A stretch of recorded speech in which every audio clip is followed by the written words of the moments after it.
lai hi vai và còn lấy mình lai kha nè này ban phun liền sầu khúc mấy ta hiền với khi mấy ni so pakat sáng ni som ni pali ni a chân tùy học kiến khu khor thà về nữa bokat lai hi ngày thiên ăn sắm đấy cả lai công hi té tổ video này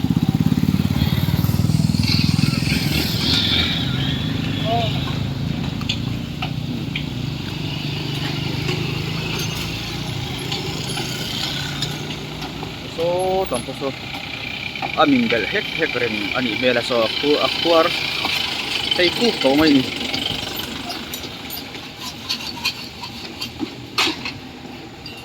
hian hi lai hi hian kon khit panin an siam thaya ni hi arin gap tura an ti chu ni mela nge an don ni parpu foundation ber ku poimo lai khani foundation ko hi tang point min thale thei mai chu ani mela hi chan chu tai hu lei hi lak het lo deuh thak ani ya so anh phạt phòng đậu chút lại hi không hi té tuổi có hề tai này anh em hiền chém đều tu này tu làm tan phổ hiền phụt quý anh tuar tuột tan chân lúc hay thác về video mấy thầy này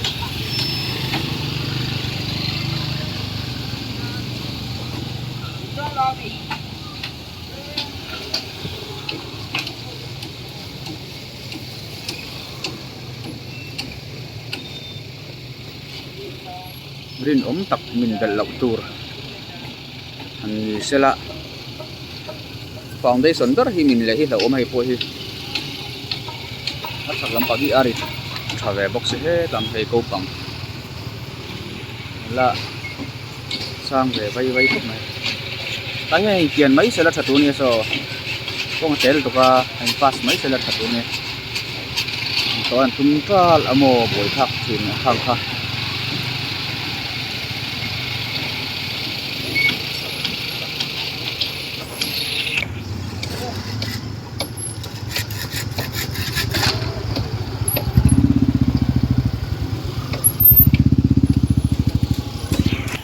tahi kuar thei ku to mai này tahi công có té chầu to cốc mày lại ấn tuần tuần hay chỗ ari nó tút điếu từ đó ngay là mình đã dễ to lâu sẽ là đủ thứ sắm chưa nhỉ phur nó không bạc chỗ mấy xí ạ cái tai phải biển quý hay ông rú và hay po hi làm chiang điêu rồi hay sip miu pipe phùm này tôi đã cần nói ạ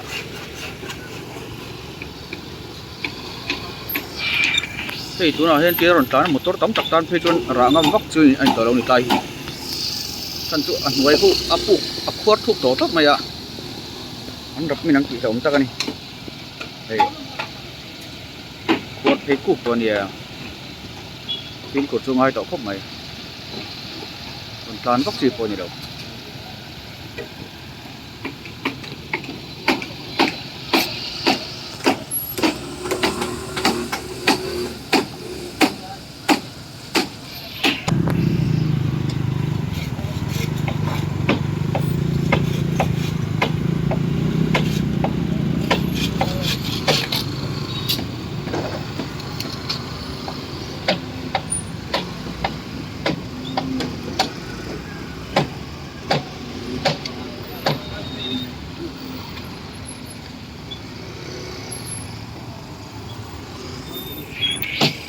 cái hi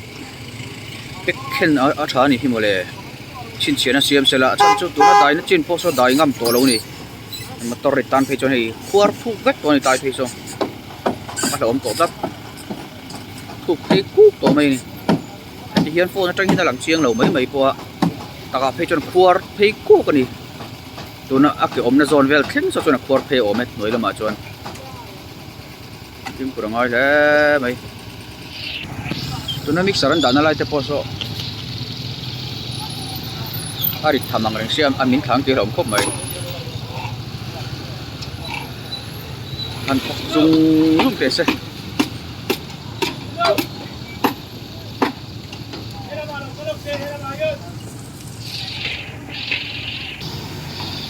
buổi thắc lẽ mày hiện traffic duty bắt khách mà ông là xe là cho đi